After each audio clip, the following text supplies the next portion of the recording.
English Flow Podcast with Kei and Leo. Hey everyone, welcome back to the English Flow Podcast. I'm Kei. And I'm Leo. We're absolutely thrilled to have you with us today. We've got a fantastic and super practical topic lined up that we think you'll find incredibly valuable. That's right, Leo. In this episode, we're diving into 11 useful English words for real-life conversations. These aren't just any words. They're common, everyday terms specifically chosen for B1 level learners. Our aim is to help you sound more natural and confident when you speak English. Exactly. Learning a few powerful words can make a huge difference in how smoothly your conversations flow. We've handpicked these 11 because they come up constantly in daily interactions, whether you're chatting with friends, at work, or simply going about your day-to-day life. For each word, we'll provide clear definitions and practical examples of how to use them in various real-life situations. The entire point is to equip you with tools you can apply immediately. So if you're eager to boost your active vocabulary with words that will genuinely enhance your everyday English communication, you're in the right place. Feel free to grab a notebook if you like to jot things down, or just sit back, relax, and let our words flow into your mind. It's going to be a truly insightful session. By the end of this episode, you'll have a fresh, powerful set of words to add to your active vocabulary, helping you express yourself more effectively and sound more like a natural English speaker. Let's jump right in. Okay, let's dive into our first essential word for today. Appointment. This is a really common and useful word, especially in daily life. Yes, it is. When we talk about an appointment, we mean a formal plan to meet someone or be somewhere at a specific time. It's usually prearranged. Exactly. Think about it like this. If you need to see a doctor, you don't just go, you make an appointment. So you might say, I have a doctor's appointment at 10 a.m. tomorrow. Or if your teeth hurt, you'd call your dentist and say, I need to make an appointment to see the dentist. It's that scheduled meeting. It's also very common in professional settings. For instance, I have a business appointment with a new client this afternoon. Or if you're speaking with a teacher, you might say, can I schedule an appointment to discuss my child's progress? The key here is the formality and the prearrangement. It's different from just saying, let's meet for coffee. That's a casual meetup. An appointment implies a purpose and a fixed time that has been agreed upon by both parties. It's organized and specific. Word number 2 on our list is probably. This word is incredibly common and useful in everyday conversation. Yes, it is. When we say probably, we mean most likely, or I think so. It's about indicating a high chance that something will happen, but it's not 100% certain. Exactly. For example, if someone asks you, are you coming to the party tonight? You might reply, probably, yes. It means you intend to go, and it's very likely, but maybe something could change. Or you could use it when talking about the weather. It will probably rain later today. You've seen the forecast, and it looks likely, but you can't be absolutely sure. It's a great word because it adds a bit of nuance to your sentences. Instead of a strong yes or no, probably allows for a slight degree of uncertainty or flexibility. It's softer and more natural. It really is. You use it all the time when you're not fully committing or when you're making an educated guess about something. It's a very natural way to express likelihood. Word 3, borrow. This is a very practical word that you'll use almost daily. It means to take something from someone with the intention of giving it back to them later. That's right. It's like a temporary loan. For example, if you need a pen, you might ask, can I borrow your pen for a moment? You're taking it now, but you plan to return it. Exactly. Or, she borrowed my book last week and she's still reading it. The key is that the item is not yours permanently. It's just for a period of time. It's very important to remember that borrow is different from lend. They're often confused. Think of it this way. I borrow something from you and you lend it to me. So if I say, can I borrow your umbrella? You would reply, yes, I can lend you my umbrella. The action is from different perspectives. Exactly. So I lend you the pen and you borrow the pen from me. Keep that distinction in mind and you'll use them perfectly. Number 4, decide.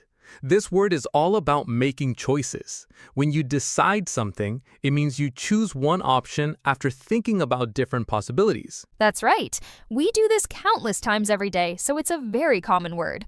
For example, I can't decide what to eat for dinner tonight. You're thinking about pasta, rice, salad, and trying to make a choice. Or if you're planning a trip, you might say, we need to decide where to go on holiday this summer. Are we going to the beach, the mountains, or a city? You have to think and then choose. Exactly. You also decide what to wear, which bus to take, or what movie to watch.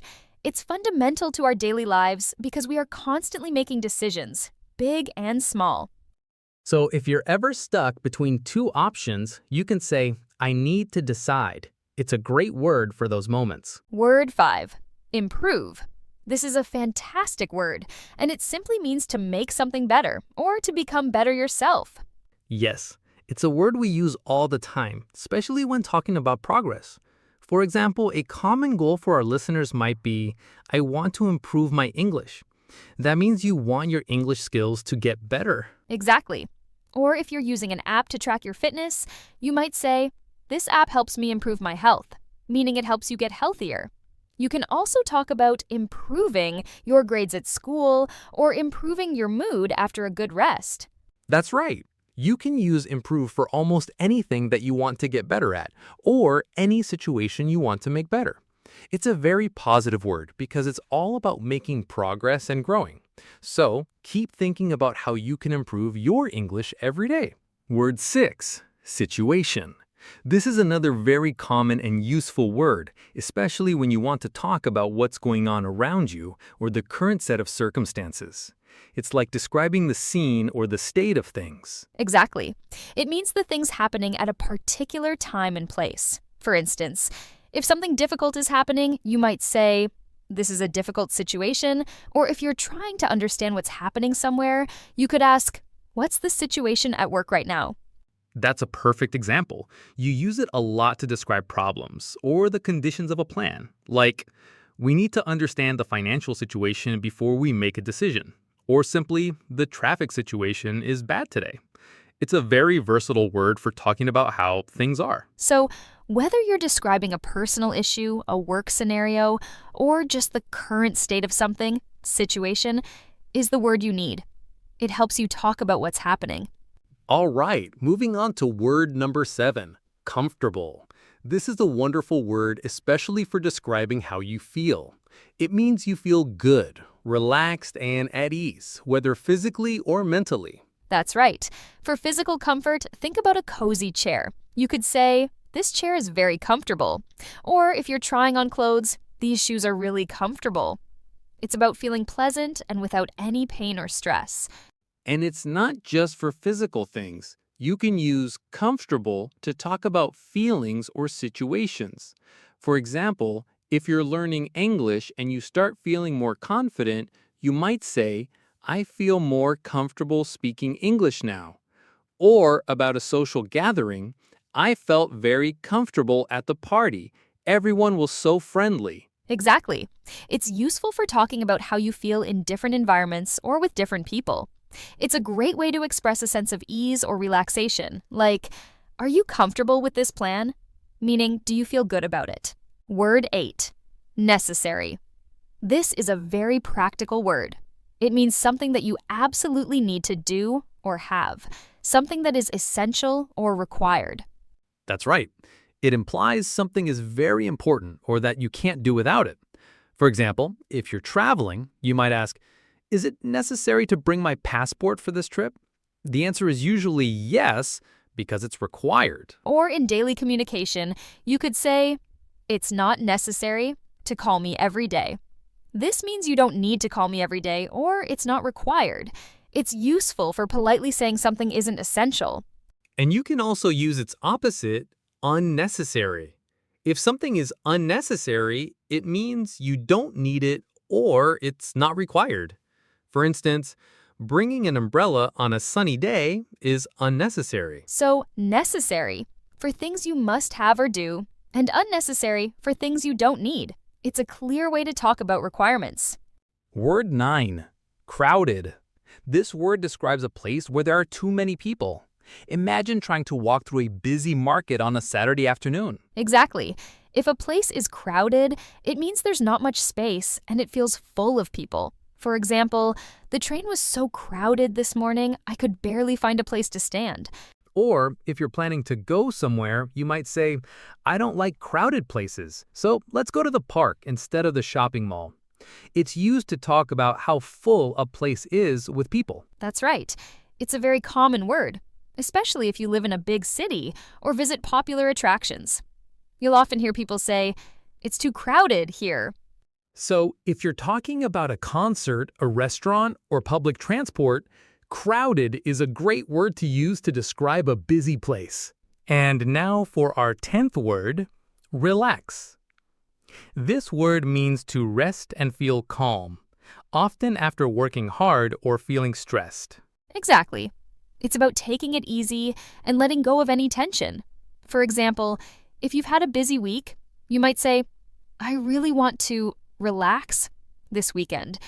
Maybe just read a book or watch some movies. Or if you're trying to calm down after a stressful day, you could say, a hot bath helps me relax. It's about finding peace and comfort. You can also use it to advise someone. If a friend is very worried, you might tell them, just relax. Don't worry so much about it. It's a very positive and helpful word. So whether it's resting on the couch, listening to music, or doing yoga, anything that helps you feel calm and refreshed is about helping you relax. It's a key word for well-being. Oh, before we finish, Leo, I think there's one more word that's really essential for daily life and for our listeners' B1 level. Support. Yes, Kei, that's an excellent addition. Support is such a crucial word. It means to help someone, to give them encouragement, or to show that you care about them. It's about being there for someone. Exactly. For example, you might say, my family supports me when I feel stressed or when I'm trying something new. They give you help and encouragement. Or if a friend helps you, you can say, thank you for your support during this difficult time. It's a very common phrase to show gratitude for help received. You can also use it for ideas, like, I support my friend's idea to start a study group. It means you agree with it and want to help make it happen. It truly is a warm and positive word, isn't it? Knowing you have someone's support makes a big difference. Whether it's for your emotional well-being or for achieving a goal, everyone needs support sometimes. So, we've covered 11 fantastic words today. Let's quickly recap them for you. We started with appointment, then probably, borrow, decide, and improve. And we continued with situation, comfortable, necessary, crowded, and relax. And don't forget our bonus word, support. That's right, 11 words to help your English sound more natural and confident. Now, here's our challenge for you listeners. Don't just remember these words, actively try to use them. The best way to make them truly yours is to incorporate them into your daily English. When you're talking with friends, at work, or even just thinking in English, consciously try to use them. For example, instead of just saying yes, try probably. Instead of make it better, use improve. If you need to meet someone, say, I have an appointment. Even if you're just writing a quick message, ask yourself, can I use decide here? Or is this situation difficult? The more you consciously try to integrate them, the more natural they will feel when you speak. It's like building muscles for your English. Small, consistent practice makes a huge difference. Don't worry about being perfect. Just try to use them. We are here to support your learning journey. Absolutely. Bit by bit, sentence by sentence, your English will improve. These B1 words are excellent tools for that. Keep practicing, keep listening, and most importantly, keep speaking. You're doing great. And that brings us to the end of another episode of the English Flow podcast. Thank you so much for tuning in today. We hope these 11 words, appointment, probably, borrow, decide, improve, situation, comfortable, necessary, crowded, relax, and support, will be incredibly useful for you. We truly appreciate you spending your time with us.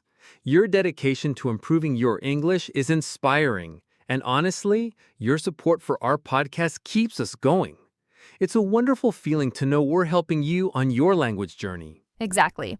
Remember, we're always here to provide you with practical, real-life English tips and words to make your learning journey smoother and more enjoyable.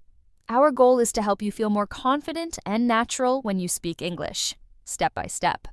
So keep practicing these words. Try to use them in your conversations this week, and don't hesitate to revisit this episode if you need a quick refresh. Consistent effort is the key to seeing real improvement. We're excited to see your English skills grow. Thank you again for being such amazing listeners. And if you haven't already, please make sure to subscribe or follow our podcast so you don't miss any future episodes where we break down more useful English topics for you. We'll be back soon with more useful tips and words to help you flow in English. Until then, keep practicing and take care. Bye, everyone. See you next time.